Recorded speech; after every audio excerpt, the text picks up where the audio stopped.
present from the people who brought you Friday the 13th. Now comes Don't Open Till Christmas. A homicidal maniac is loose at Christmas. His target is Santa Claus. No one dressed as Santa Claus is safe. His death toys are a spear, a gun, an open razor, a dagger, or a garrote. Execution by any means. Don't open till Christmas. Don't open till Christmas with special guest star Carolyn Munro. Don't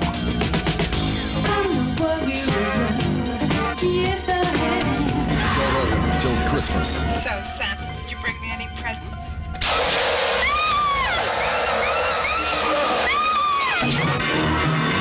Don't open till Christmas. If you do, you may not see in the new year. In a world where podcasts reign supreme, two friends dare to ask, do you even movie? Hosted by filmmaker Henrique David and movie aficionado David D. Neuer.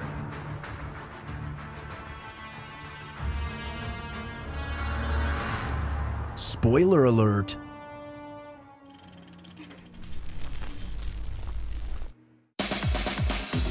Hey, my friends, and I suppose happy holidays, everybody. Happy holidays. It is time for the December months here at Do You Even Movie.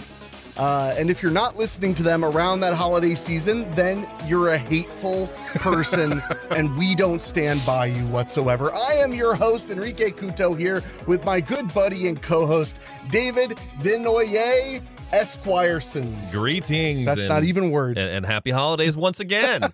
Oh, look, stealing my lines already. Stealing your lines already. Well, we have quite a gift for you here tonight, as we are going to be talking about one of the most batshit crazy holiday films that probably has ever been made. Yeah. I don't know if I can think of another holiday film that's as nuts as this one. There might be a few, but like I don't think any have the notoriety and the tie to our friendship as much as this one does. This film has notoriety? I mean, Joe Bob showed it last year. That what? Joe Bob showed it last year on the Christmas special. Showed like 120 movies or something already. I feel like this since the release of this on Blu-ray, I feel like it's getting a little bit of a bigger audience. I don't know. What do you want me to say? I'm not saying that no one knows it. I'm just saying I don't know if notoriety is the right statement you're for probably it. right about that. I feel like this is an infamous little ditty. Yeah. So in the world of Christmas horror, and that's where we're going tonight. We're heading into Christmas horror. In the world of Christmas horror, you have your obvious stuff like your Silent Night, Deadly Night. Like shirt.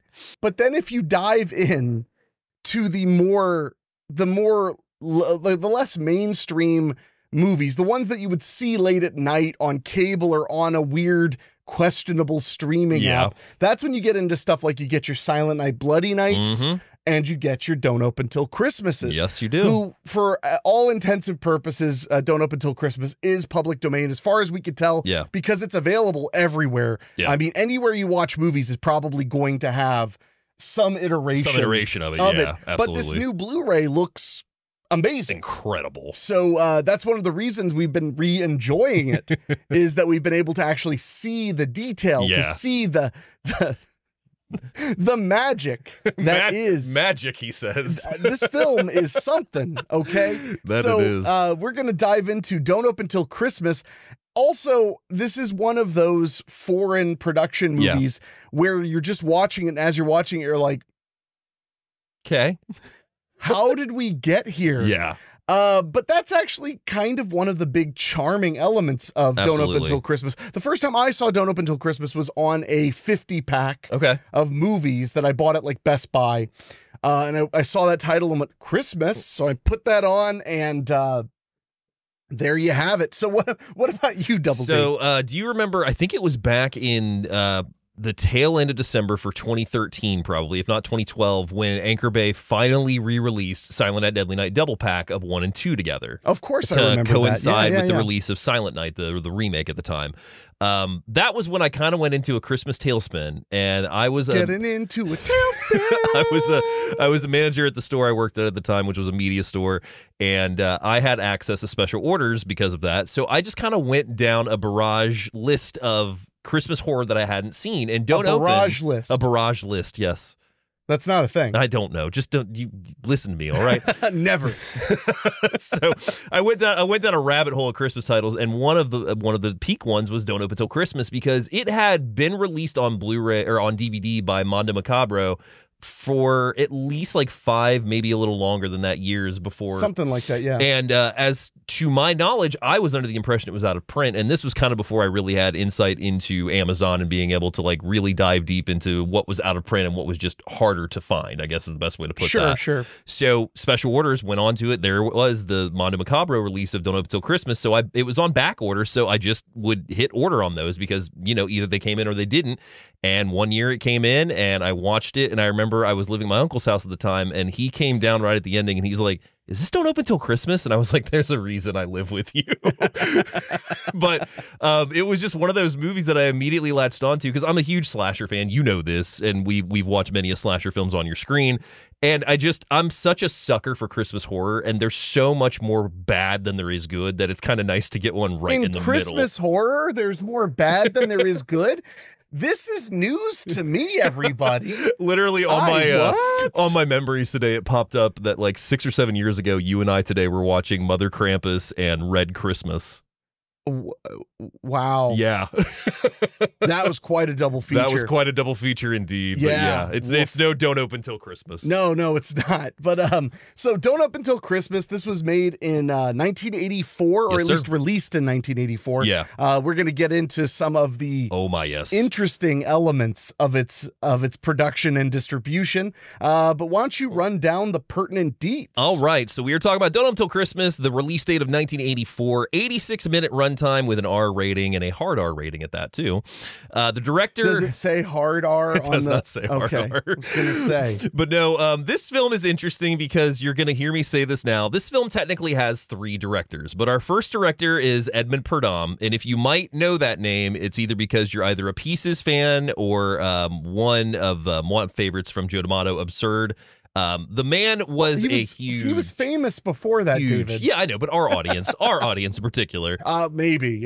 But no, I mean, he was a huge Hollywood actor. Julius Caesar in 1953, Diary of Anne Frank in 59, It Takes a Thief in 69, The Fifth Chord in 71, Beyond the Door in 74, Absurd in 81, Invaders of the Lost Gold and Pieces in 1982.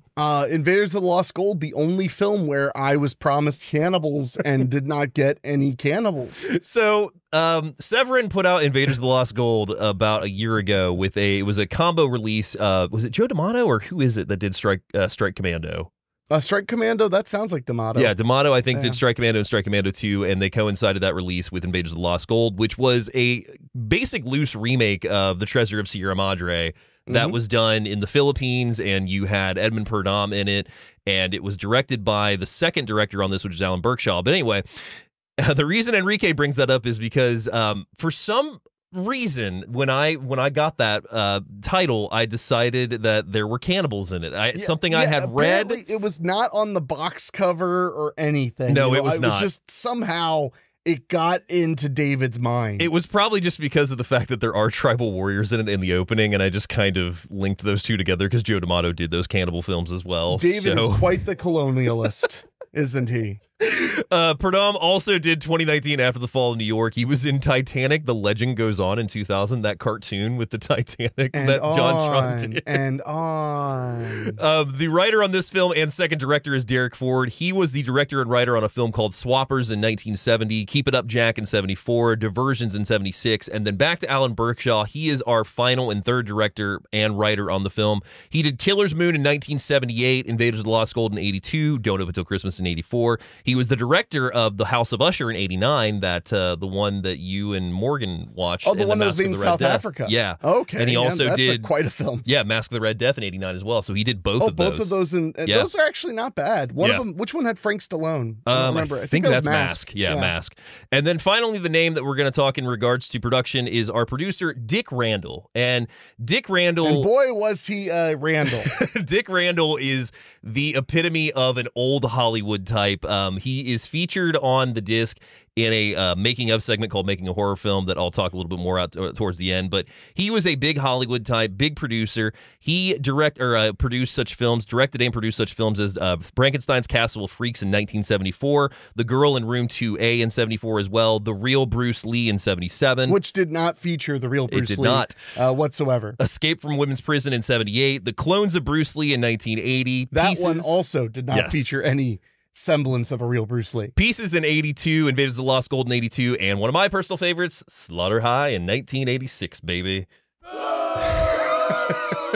Don't worry, future episode, I'll make sure that happens. That will not be happening.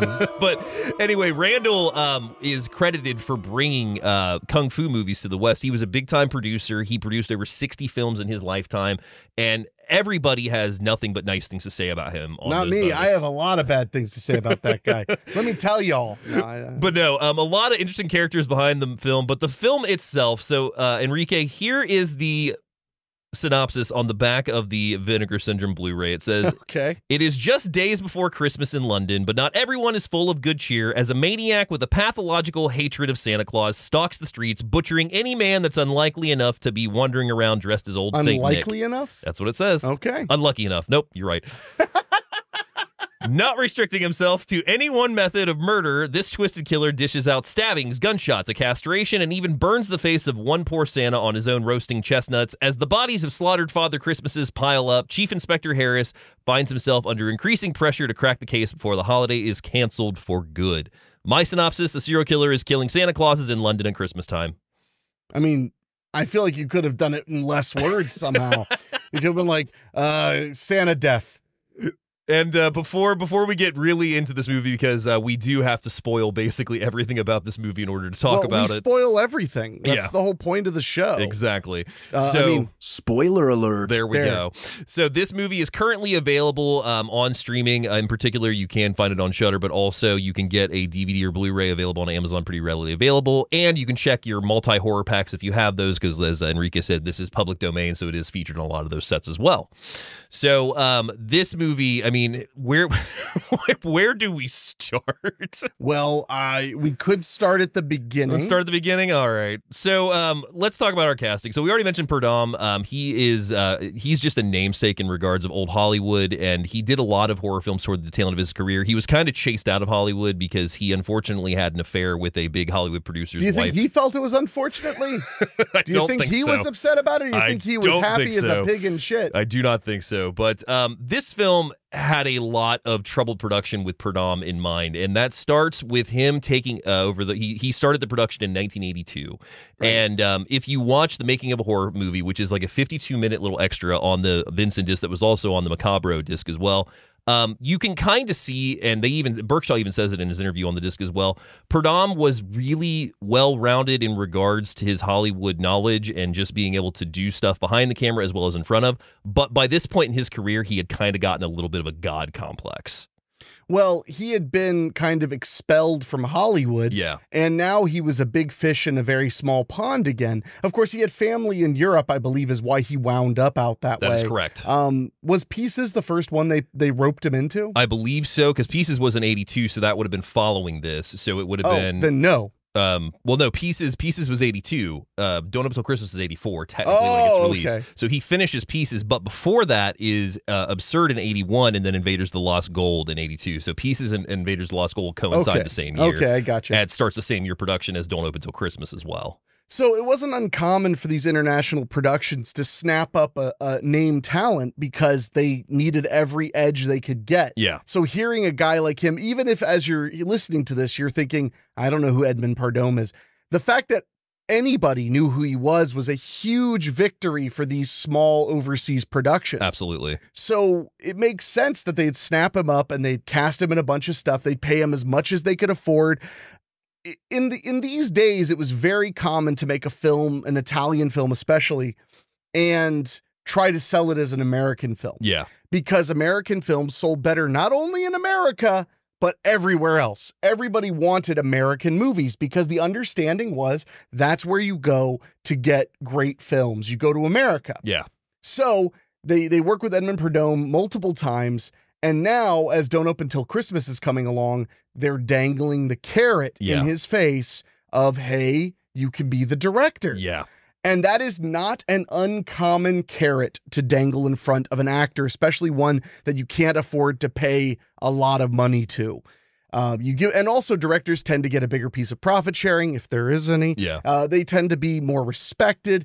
So in a way, I think that was an ego play. I would totally agree, because also on top of that information, when they talked to Birkinshaw on the disc, he does mention that while he was not firsthand involved with Don't Open Till Christmas from its initial concept, he did bring one of the main actors, Belinda Main, onto it, and he did have some insight into what was going on production-wise, and he mentioned that in regards to Dick Randall's office, it was not uncommon for Purdom to go down there a lot and basically like try to find more work. And so when he kind of begged him to step into Don't Open Till Christmas, originally it was to be the lead. And then Purdom, at this point, like I said, the God complex, he's like, well, if I'm going to be the actor, I would also like to direct. And after, a couple back and forths, Randall agreed to that as well. So, well, and it makes sense, though. I mean, you're solidifying a star and you're solidifying a director. Yeah. Now, had he directed anything before this? Do you know? Purdom, only directorial is this. Okay, that so is it. But he'd been around movies for a really long time. So, and on top of that, they probably thought, like, how bad could he possibly mess this up? Yeah, absolutely. And in a way, he messed it up really bad, but in a way, he didn't. He just did what he understood. Yeah.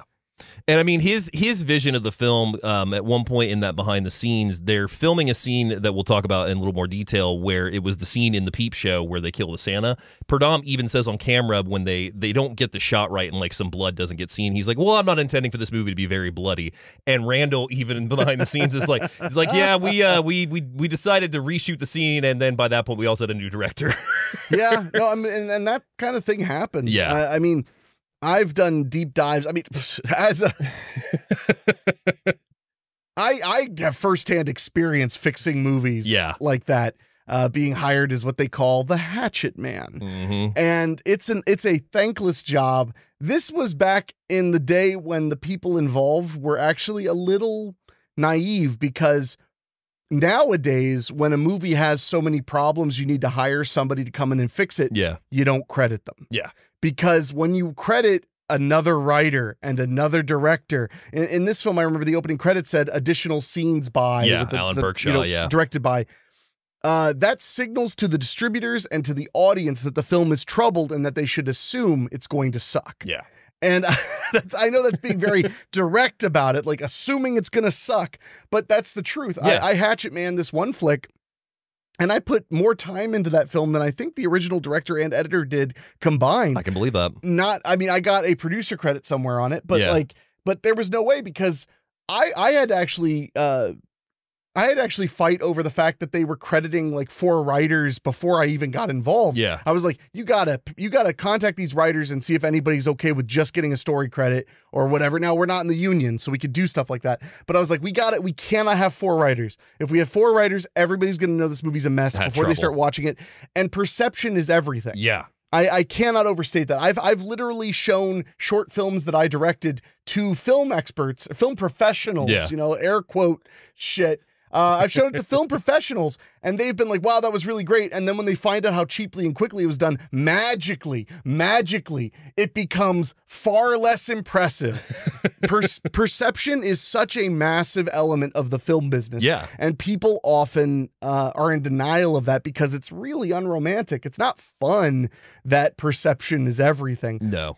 But perception is everything. Well, and I going back to that, when in regards to having too many names in one spot, I remember when you and I went to go see Hellfest, and immediately when those 6 writers popped up on screen, you were like, oh, this film had trouble. Yeah, and that doesn't mean it's going to be bad, but it does mean it was trouble. Yeah, and it's the same thing about going back with directors and their names. The one I always think of is Alan Smithy in regards to Maniac Cop 3. Well, that's a famous name people use to take their names off of things, but it's also kind of a middle finger to the movie itself. Yeah. It's like, I've always wondered why studios let the directors change it to Alan Smithy, because it's a part of the union. Yeah.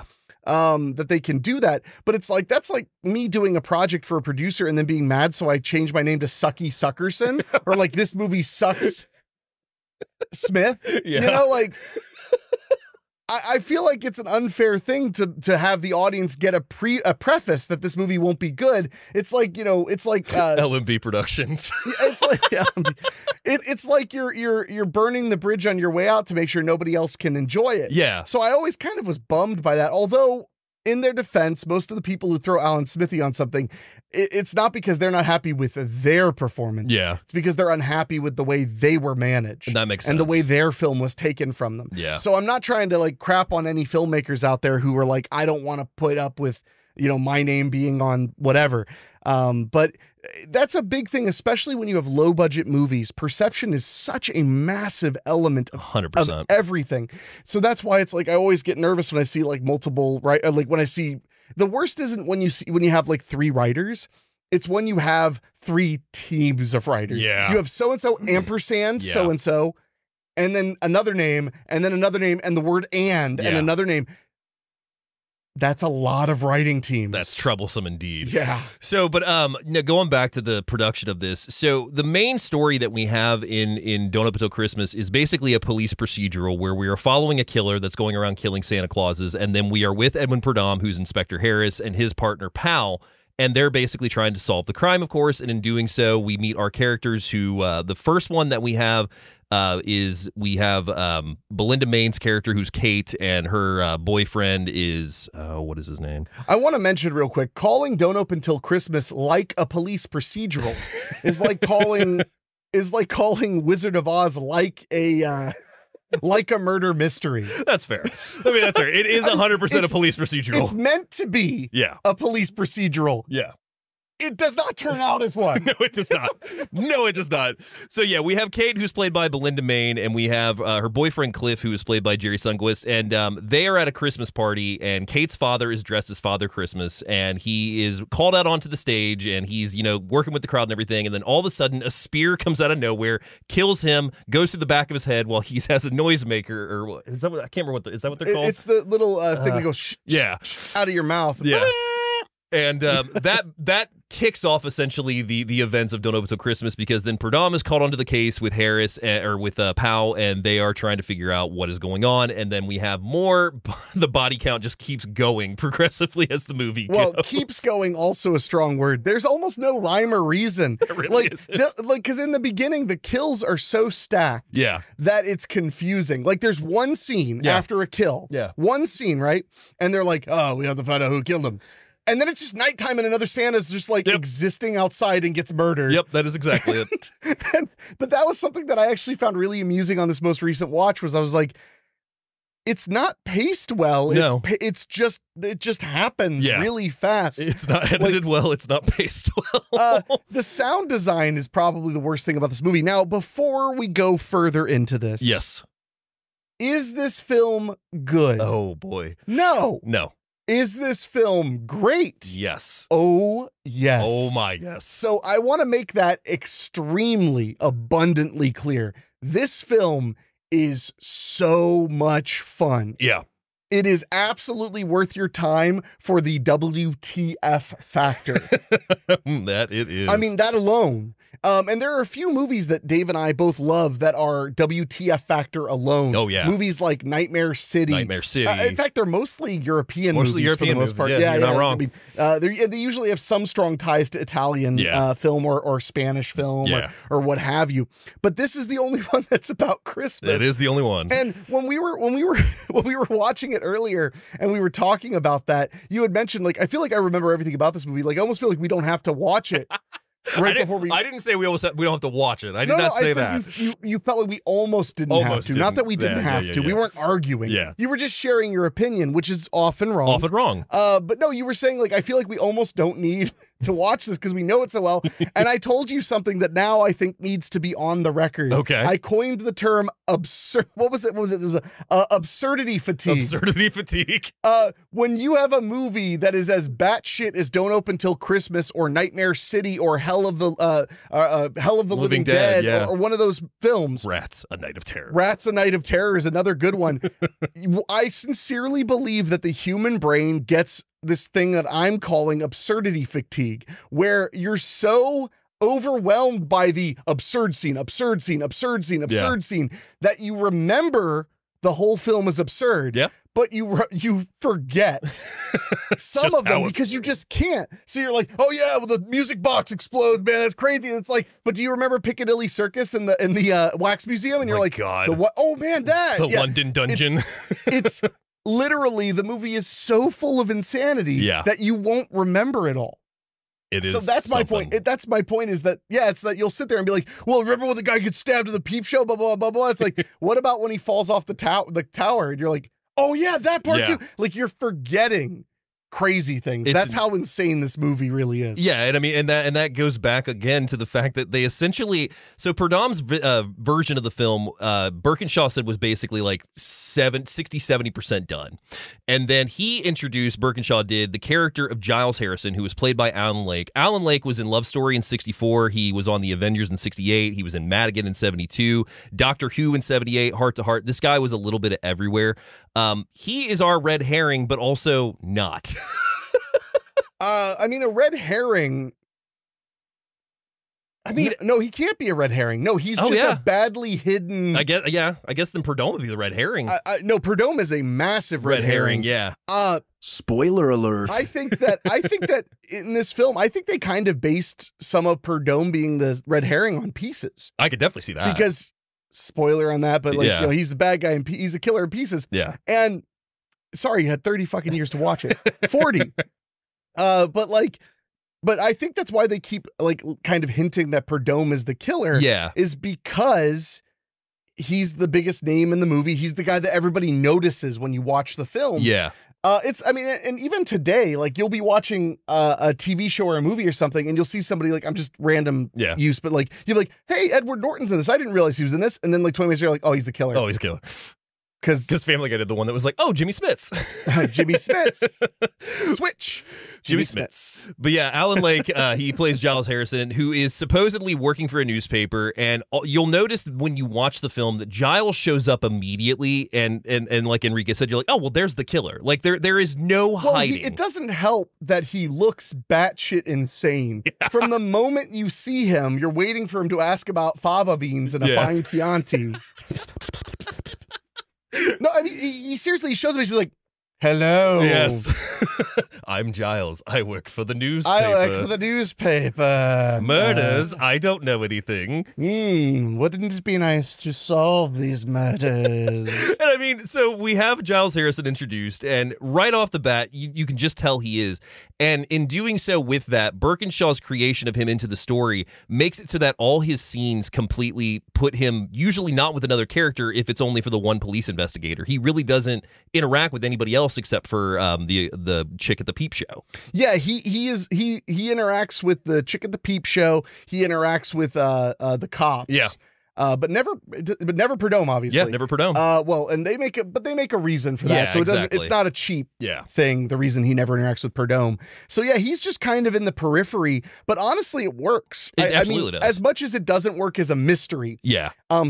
It does work as a storytelling purpose because he doesn't need to be around all the time. He's sprinkled throughout. Yeah. And I think, honestly, what goes into the fact that I love this movie so much, aside from its batshitness, is it's 100% a Christmas slasher film. We're in London at Christmas time. We see Christmas decorations. Well, we see weird, not quite right, English decorations. Yes. I love Christmas. I love all of its iterations.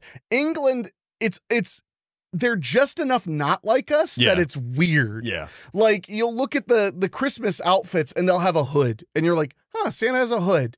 Or they'll be like, have some sherry. It's Christmas. And you're like, what the fuck is sherry?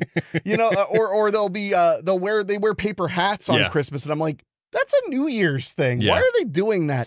I remember the first time I noticed English Christmas is weird was in the first Tales from the Crypt, the Amicus movie from like 1970 something. I love 72's 72 Crypt. Yeah, because that one and all through the house. And all through the house, yes. There's this whole part where they're sitting there with their little cups of sherry and they have their paper hats on, and I'm like, what is going on here? Like, I don't understand. This isn't right. But it's super Christmassy. Oh yeah, there's tons of decor. Obviously, there's a lot of people dressed like Santa Claus. Yes, aka the cannon fodder. Yes. Because what it really comes down to is this is a film about a man killing people dressed like Santa Claus. Yeah. And more importantly, the fact that for whatever reason, in all of London, no one ever got the memo because people are just friggin' stomping around the streets of the UK in their Santa costumes going like, cold out here, isn't it? I'm Father Christmas. I'm Father Christmas. and then they're like, what? When they get murdered. Yeah.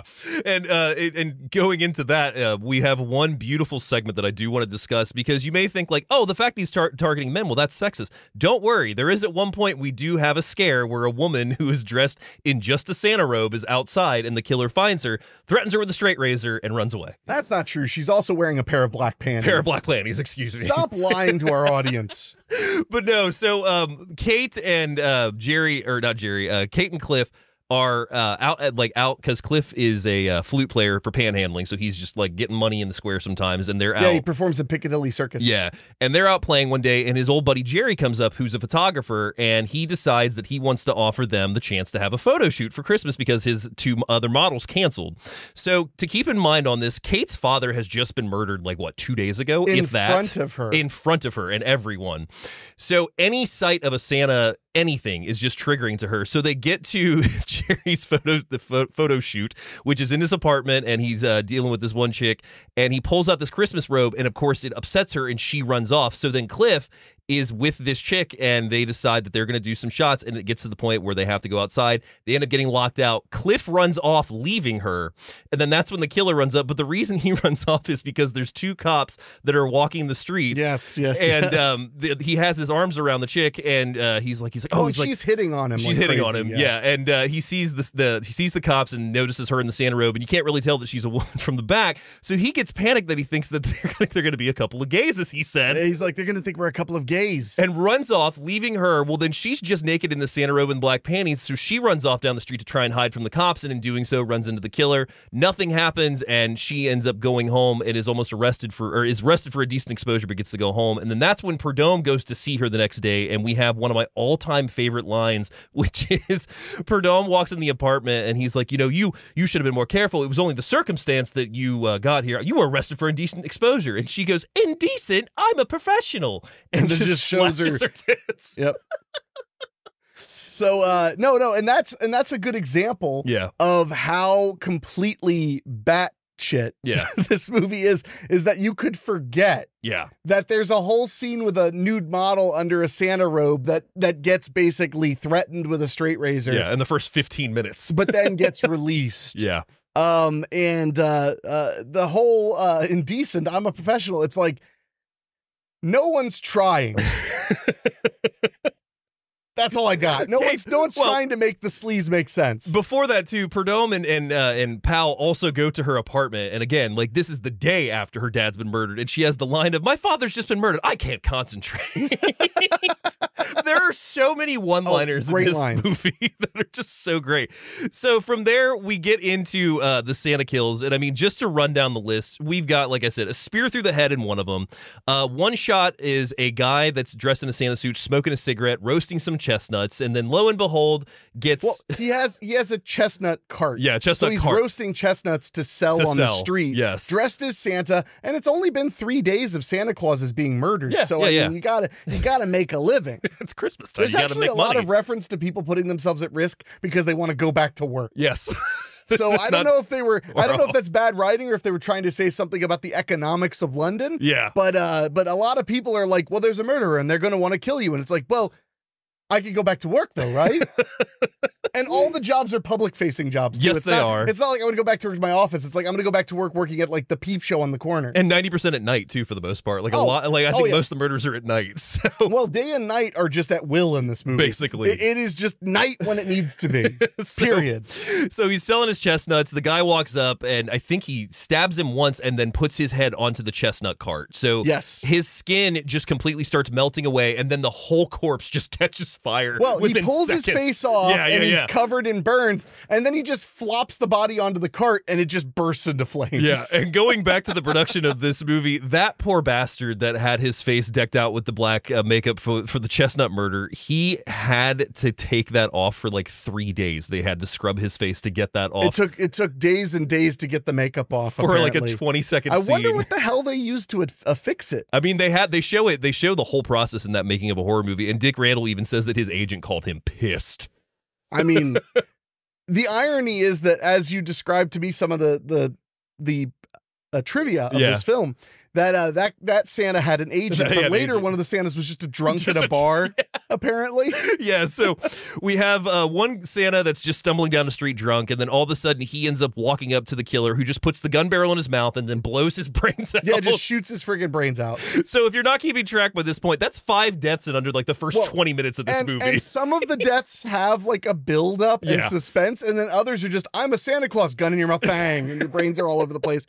Like, it really is bonkers. It really is. And there really is, there's a lot of moments in the movie where I can tell that someone simply wanted the film done. Oh, yeah. Because there are multiple kill scenes where the sound effects just aren't there. Like when the guy catches on fire on top of the chestnut thing, there's no fire sound at all. There's no like or anything. To my knowledge, Purdom shot the chestnut roasting because they show him on the making of that. He shot the Santa that gets killed with the gun, and the I believe the spear was also him too. So there could be those pickups that Berkshaw did, but from my understanding, Berkshaw mainly put Giles into it as much as he could for the story, and also fleshed out a little bit more of. There's a romantic story in this with Kate and Purdom that's kind of more towards the end, and then just kind of gets cited and absolutely forced in every way. Yeah, I mean, not just because the actors are clearly have no chemistry, but I mean, like forced story wise. Yeah, it's just like, and they're into each other. Why not? I don't know. They've seen each other twice, right? Yeah.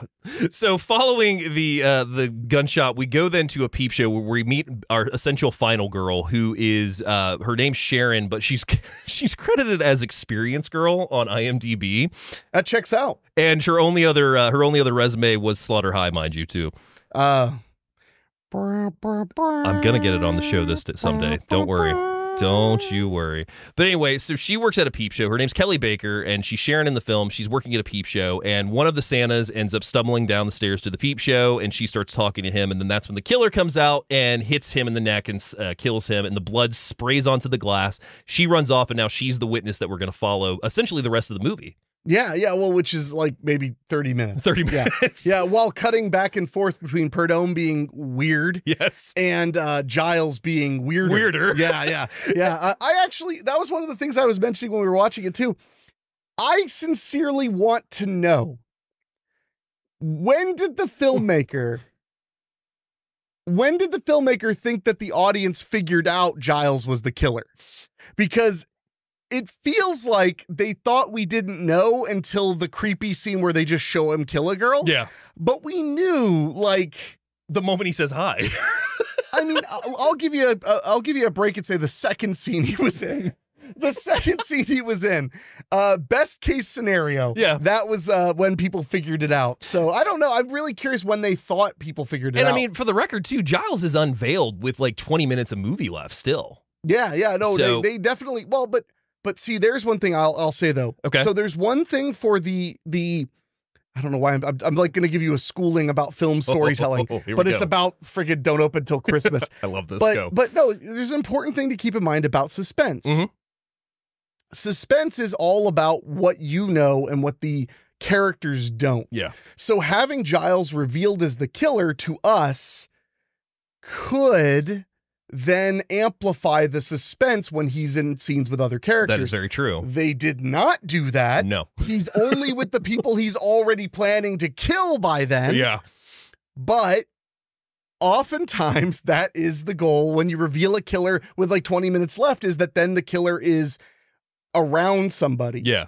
I mean, heck, in Babysitter Massacre, the movie I directed, I literally, my opinion, the moment you really know who the killer is a character. I don't want to spoil it because that movie's not 40 years old. Yeah. But there's a moment where a character folds their arms and you realize they're wearing the gloves and the shirt of the killer. It's a great reveal. Thank you. Well, some people don't catch it. So then they don't catch it until the literal unmasking. That's kind of why I love watching Babysitter Massacre in a theater, is because sometimes you can audibly hear when people haven't seen it for the first time. You'll go, oh, when they see the gloves. Yeah, so good. Or they won't until he pulls the mask off. Yeah. But no, so I mean, then, you know, any other time you, like the moment he folds his hands, about half the audience is going, shit, because they know what's coming. Yeah. So, but that being said, not really done here. No. I would say that the film, about a third of the film attempts to create suspense. Yeah. And then it just says, fuck it. I think, honestly, the suspense is best created by the set pieces, one of which we'll get to now, which is the London dungeon scene. That scene was fine. It's fine. But, like, I think what I love about it most is that you know what's coming, but, like, you get to use all these great set pieces and kind of fake it out because there's just wax figures of corpses and torture and everywhere. So essentially what happens is there's a Santa that, again, a drunk, he comes out of the bar. Yeah, almost all of these Santas are drunk. Yeah, they are. Which I guess checks out. So he comes out of the pub, he gets on his bicycle, and he rides past these punks who really aren't harassing him. They're like, hey, Santa, what's going on? And, like, he flips them off, and then, then they go after him. He crashes his bike, he goes onto the run, and then he, hides from them. And he finds the London dungeon because he sees the killer's like starting to tail him. So he runs back into the London dungeon, and that's when he knocks over the secretary of the dungeon, and he goes off into the dungeon to kind of hide. Secretary gets her glasses knocked off. They get stomped on by the killer. The killer comes in, and then it's basically like, I would say, about a 5-minute, not even chase sequence, but just hiding sequence of him going through the dungeon, the killer picking up various stabbing implements. Yeah, no, it is mostly just the killer goofing around. Yeah, so much so that when we see the corpse of the secretary, you don't even realize it's her at first because it's just kind of a set piece of the dungeon at that point. Well, and because, like, who would have had the time to string her up and hang her upside down from the ceiling? They talked to her on making a horror movie, and she said that that was a shoot that she was not very fond of because she was hanging there for like 40 minutes while they got the shot ready. Oh, cry about it. Tell your union rep.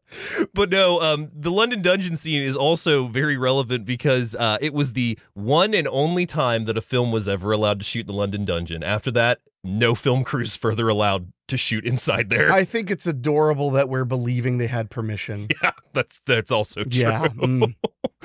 So from that point on, that Santa gets killed. And one thing that Henrique and I realized while watching this is some of the kills are decent to lazy, or just, I mean, what would you rate it? There are a few good ones. The ones that attempted suspense, creativity, I thought worked really well. Yeah. The Chestnuts one had suspense. Yep. The London Dungeon one had a decent amount of suspense, but it was also kind of thrown together and cobbled together a bit. But it's not hard to tell which ones they attempted, because the ones they don't attempt, it's just, here's a Santa, stab. It's like one we have at the circus. We got the Piccadilly Circus going on, and we go inside the circus with some ADR that's clearly not these Santa Clauses talking. No. And stolen shots, mind you, as well. Hold on. And then the Santas leave the circus tent. They go outside. One gets kicked in the nuts by a boot knife, and then the other one gets stabbed with a bottle, and then gets stabbed with a bottle again to where the eye just pops out with no sound effect. Yeah, he sticks the bottle in his eye, but it's silent. So it's like, here you go, buddy. And then following that, we have the as you heard in the trailer for the show, we have starring Caroline Munro herself, except 2 minutes? Well, and all she's doing is performing a song from, I'm guessing, her upcoming music career at the time? Yeah, it was her music career at the time. She performs the song Warrior of Love. So essentially what happens in this scene is a drunk Santa wanders into a theater because he thinks that it's where the party is, and he has to run away from the stage guy. And then the killer ends up following him back into it. So then he runs down into the basement where the stage is, and he's wandering around. Up top, Carol Munro and her band are going into Warrior of Love, and meanwhile down below, the Santa's still being stalked. Now, this is where we also don't get the kill on screen, which happens pretty often too. Yeah, that's very true. Because what happens is, and this was also another question that brought us up when we were watching this, is Carol Munro's performing, and then you see the sound guy like, okay, trapdoor, go ahead, and they raise this trapdoor, and there's the dead Santa guy with the axe in his face. What were they putting on that trapdoor to begin with? I don't know. It's possible, I guess, that the trapdoor could have been to take her off stage. Mm-hmm. But then why not just have it already waiting for her? Like, why would you have it come up so that she could step on it and lower down? I'll tell you something. Let me tell you something else about show business. Okay. Did she write that song? Do you know? Yeah, she was a part writer on it. That's what she says in her interview. Right. Yeah, so co-writer. Here's the thing. So you hire her for an affordable day rate for a day. You make her look glamorous and awesome as a singer, and you have her sing her own song. That song is registered with either ASCAP or BMI. And I might have said the wrong name. Whatever. ASCAP, I think, is right. Well, ASCAP is definitely right. Yeah. Is it EMI? No, it's BMI. BMI. No, BMI's right. Yeah. And I've done this, so I know this. When you register, I register with ASCAP. When the film plays places, the song is listed on the cue sheet. So if it ever airs on television or gets licensed for something or whatever, you get residuals. Okay. That's why it's a good deal for her. Okay. Because it promoted her song. Yeah. If it airs on television, she gets residuals. And that's a real thing. If it airs on regular television, you get residuals. It may not be a lot, but back then it was a lot more. So it's really just kind of a perfect, like, little... Well, and she's a grab at this point for a name, which is why, of course, she's featured in the trailer, because by this point, 1967's Casino Royale, The Abominable Dr. Phibes in 71, Dr. Phibes Rises Again in 72, Captain Kronos, Vampire Hunter in 74, The Spy Who Loved Me in 77, Star Crash in 78, Maniac in 80, The Last Horror Film in 82, Slaughter High in 86, Faceless in 88, and The Black Cat in 89. So, I mean, even before Slaughter High and Faceless, she was still a big name at this point. She was definitely declining if she did this film and then Slaughter High. So she was definitely on her way out. I'm just saying. So this is the same year as Last Horror Film, which is one that you and I watched recently as well. And that actually kind of was her tail end to horror, to where she basically just did bit roles from that point on. That was quite a thing. Quite a that film performance. was quite an experience. Yeah, Severin just released it. If you haven't seen Last Horror Film, aka Maniac 2, aka Fanatic, highly recommend. Really, really fun movie just for the Cannes Film Festival stuff. Cannes Film Fest, yeah. But no, or can. So we have that happen with Carol Munro. Then we get probably one of the most famous murders in the film, which is we have a department store Santa that's finished up his shift. He's shopping. He goes down to use the lavatory, and then the killer sneaks in and just hacks off his dick as he's taking a piss. And just... It's just one fluid motion. And then he pees blood. And much like at the beginning of the film, people don't scream when they're being murdered in London, which makes me wonder just what the Blitzkrieg did to those people. Because in the beginning, when the spear goes through that guy's head and he dies in front of everybody, they go like, oh, like ghastly. They react like you shit yourself in front of them. They don't react like you've been murdered. There's no screaming. There's no fainting. Well, you even said, you're like, why are they wincing? Yeah, they're all just like, oh, Lord. Like, one person looked like they were like, oh, great. Like, one person would like put their hand on their head and like turn down. I was like when Purdom was directing that scene, was he just like, okay, and now you found out your cat has diabetes. Cut, print, I'm drunk. It is, and that's the final Santa kill of the movie, because then we basically get the reveal of what is going on. And spoiler alert once again, Giles is actually the brother of Purdom's character. He had a very traumatic incident when they were kids, to where he got they do a flashback where you see he gets a nice little Swiss Army knife for Christmas, and he's celebrating. Beautiful little thing, yeah. Father Christmas brings it, and he's just stabbing the air with it and playing with the corkscrew. Like kids do. And then his mom sends him off to bed. He goes up to the bedroom and finds his brother still, or his father still dressed as Father Christmas, having an affair with another woman. The mother comes up. He shoves the mother down the steps, so we assume that she dies because she screams and then doesn't move again. And then he also like shoves Giles to the side too. At the very least, he incapacitated her so that she couldn't stop him from killing his father. Yeah. And so Giles and his consort. Yeah. I love that term, consort. Consort. And Giles is just standing on the staircase playing with, like, just holding this knife and just angrily. And then it cuts to Purdom waking up. So what you find out is Giles is the brother of Purdom. He was sent to a sanitarium shortly after that. He got out. Purdom's been visiting him for years and years and years out of guilt. And now he's secretly posing as this newspaper guy, but he's the killer who's killing off Santas because he wants Purdom to have this case that he basically can't solve. And it's never explained if he's actually somebody who works for the newspaper because there's a part where they say, we called and they don't know anything about you. But then he shows him a newspaper and his name is on an article. So, but that name is his real name because they have that whole part where it turns out Harris changed his name to Harrison from Harrison. Yeah. So, but before we get into the nitty-gritty, the thrilling conclusion of Don't Open Till Christmas, I want to mention, I feel like we glossed over too quickly the peep show kill. Oh, okay. Because this is to me, this is the scene that defines the film. Yeah, absolutely. We see a department store Santa Claus, not drunk. Not drunk, no. Very nice just guy. British. Yeah. Just British. We see a department store Santa Claus go into a peep show and he picks up the phone and this girl starts talking to him. The dialogue in this scene is super offbeat. It is. And I mean that with love. Yeah. Like, he comes in and he's like, I've never been to a place like this before. And she's like, me neither. Yeah. It's completely new to me. And you know she's lying. She's like, well, you know, their job is to create a fantasy. Yeah. So then he's like, he's like, I live with my mother and work at the, whatever. And she's like, oh, I live with my mother too. And he's like, well, how does she feel about you doing? Does she know what you do for a living? And she's like, she owns the place. She's just making stuff up to make the guy go like, whoa, And so as they're starting to heat things up and she's saying like, drop another 5 and I'll take off my top. And there's a plexan glass between them. Yeah.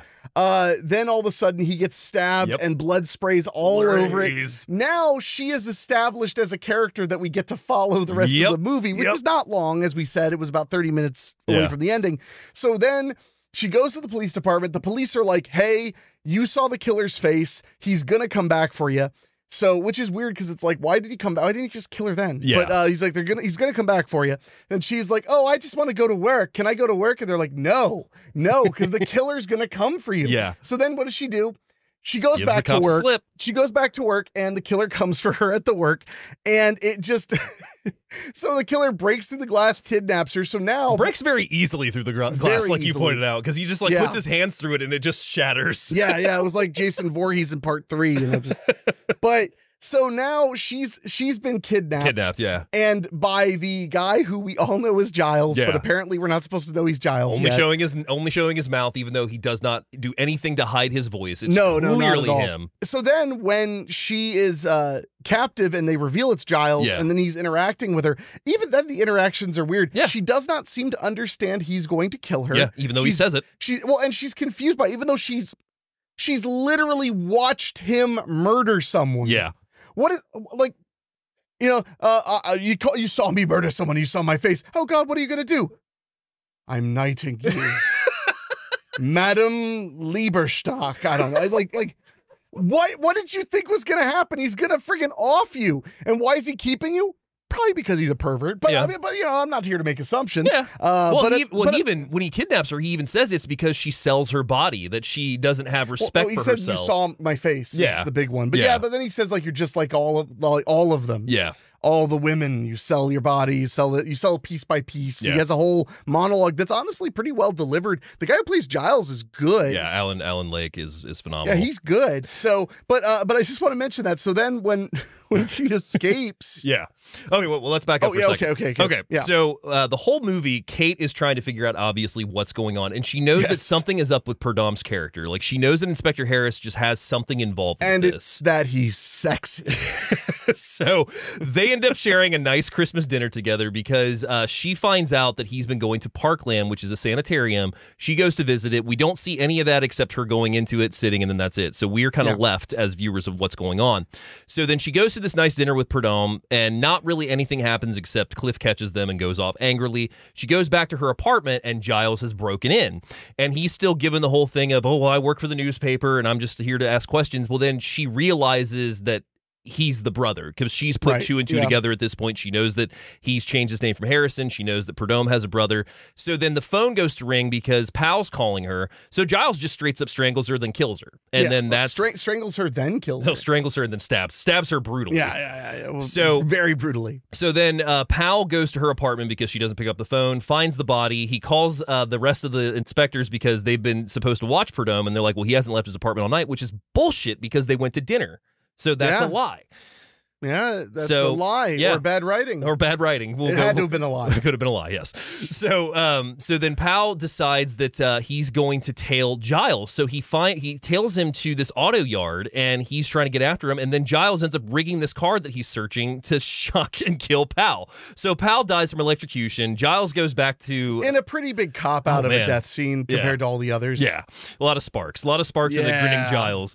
So he goes back to Sharon, and he's like, I'm going to kill you at Christmas time, and she's trying to get him to warm up to the idea of Christmas and bringing back memories, and in doing so distracts him, grabs a board, hits him. And this is our prostitute hero, who just starts saying Christmas goose, and plum pudding, and fairy lights, and he's just like, stop it, which I love because it doesn't make any sense. Why she would know that Christmas ephemera makes him so angry. Yeah. She doesn't. She just starts rattling this off. Now, maybe she noticed the way he reacted to one thing, so she just kept saying him. I'm going to give the benefit of the doubt. Benefit of the doubt entirely. But yeah, so now she hits him with a board. Gets out and runs up these stairs, and Giles... Because he's unchained her so she can eat her food. Yes, he brings her a pear. Yes, how could I forget? Yep.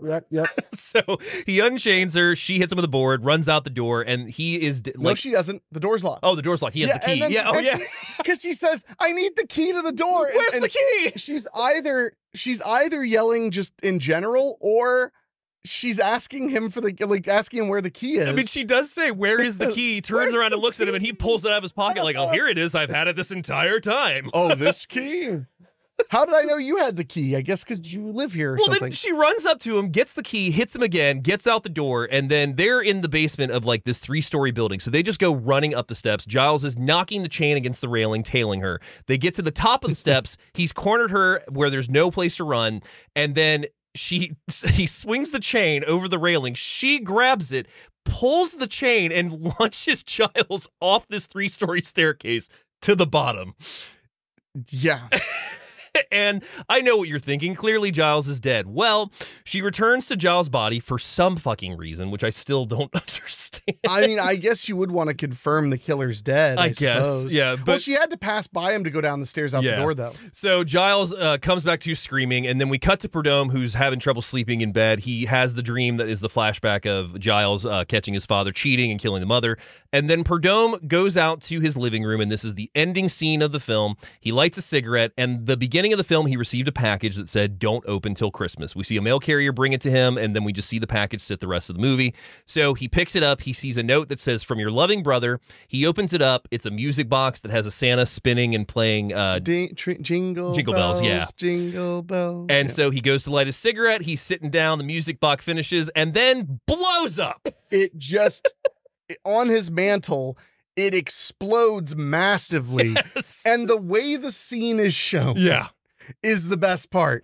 It explodes, and he just kind of goes to the side. He's got some makeup, motion, like and some you dead makeup. Barely see some makeup, because apparently when they blew up the thing, he didn't turn the way he was supposed to. Yeah. So he falls over, and before he's even done falling over to the ground, the credits just fade in. It's like, we're done, guys. We're done. The movie's over. That's it. Don't open till Christmas. Don't open till Christmas. Yeah. So that, my friends, is Don't Open Till Christmas from 1984. And I mean, wow. I love this movie. No, it's so much fun. And I know we spent a lot of time picking on the film, but it's because of these massive, glaring, unrelenting flaws that I love this movie and watch it almost every Christmas. Yeah.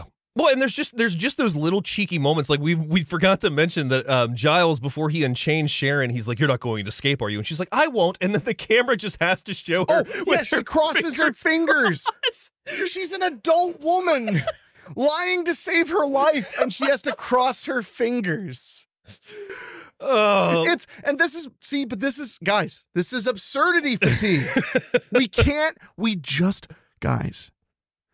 just watched this film. Like we just shut the movie off and came in here and recorded. Yes, we did.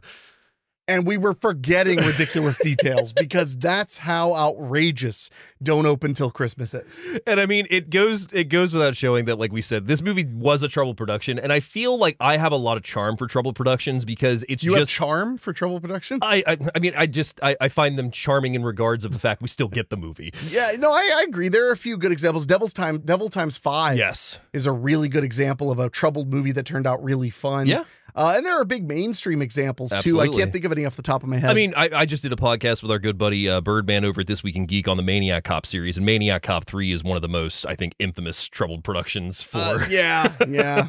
So, I mean, it's just the fact that we have this movie. We have a great release of it now, too, with a bunch of bonus features. And, I mean, it's a perfect holiday slasher film if you're looking for one that's just pure entertainment. I mean, I would say you don't want to watch it by yourself. No. You want to watch it with a group of friends so you can have a laugh. But yeah, I agree. So in final thoughts, I just I'm going to give this a stream it rating. We have 3 ratings on Do You Even Movie. We have stream it, rent it, or buy it. I'm going to give this a stream it because I think it's just one that, unless this is in your wheelhouse of holiday slashers or just slashers in general, I don't really think it's going to be one you just want to go out and buy immediately.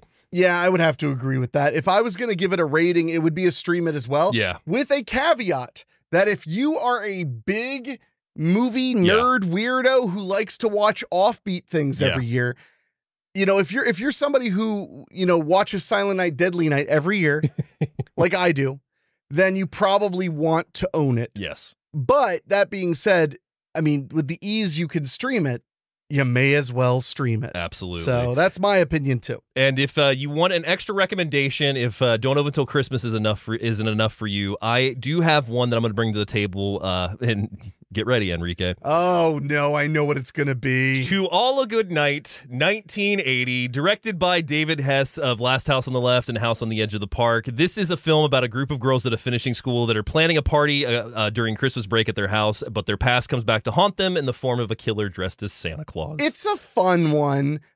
I am glad I actually could see it now, because the first time I watched it, all the night scenes were too dark to make out what was happening. Yeah. The Blu-ray that came out, you can actually tell what's happening anymore. But I think it's a perfect pairing. Well, yeah, the only problem with that movie, or not problem even, one of the things I like the most about An All Through the House, or was that To All a Good Night? To All a Good Night. To All a Good Night. Yeah, easy to confuse. One of my favorite things about To All a Good Night is that it is so recklessly and shamelessly derivative. It is just like ripping off Happy Birthday to Me, rapping off April Fool's Day, ripping off just any slasher movie, but weirdly none of the successful ones. No, it's like ripping off the ones that people like now. I don't know why, but that is the experience you get with that film. Yeah. It's not as outrageous. It's, honestly, the funniest thing in that whole movie for me is that 2 of the guys are supposed to be in high school and they look like they're like 45. Or not to mention when you recognize those couple of porn stars that appeared. Well, I mean, they're like Jamie Gillis and stuff. I mean, and Harry Reams is Harry Reams. Yep. So no, I think that's a decent recommendation. Yeah. I would also recommend Silent Night, Bloody Night. Yes, because it is such a good movie. It's a pretty good movie, but it's dark. It's available everywhere. It's pretty Christmassy. Yeah. Very low budget, but it has a charm to it that I think works, but I don't know if there is a Christmas movie this insane other than like Silent Night, Deadly Night 2. And I think to piggyback off you in regards to Silent Night, Bloody Night, I love the gothic nature of it with the big house being the it does have kind of a gothic element to it. Ex-Mental Institution, super. Oh, so that's a fun one. Yeah, I would agree with that. I think that is what I've got to say. Final thoughts on the Don't Open Till Christmas. Do you have any, sir? I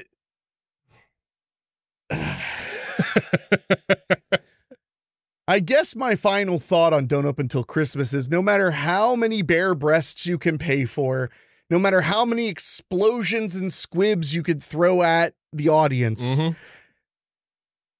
when you just truly lack an understanding of the human mind, the way these people did, like, it's like when people watch The Room and they're like, it feels like it was written by somebody from another planet. That's sometimes how these movies feel. They feel like they were assembled by an alien race that only understands us from like watching the Flintstones. Yeah. So that's my final thought. Other than that, I think it's totally worth watching at least once in your holiday viewing. Easily to find right now. Like we said, the Blu-ray is available from Vincent. And it's available lots of places to stream. You can find it just about anywhere. Anywhere. So yeah, make sure you check out Don't Open Until Christmas, 1984, directed by Edmund Purdom and Alan Berkshaw. Absolutely. 100%. And that is our first Christmas recommendation, and we have many more to come. Oh, there's always more, my dears. So...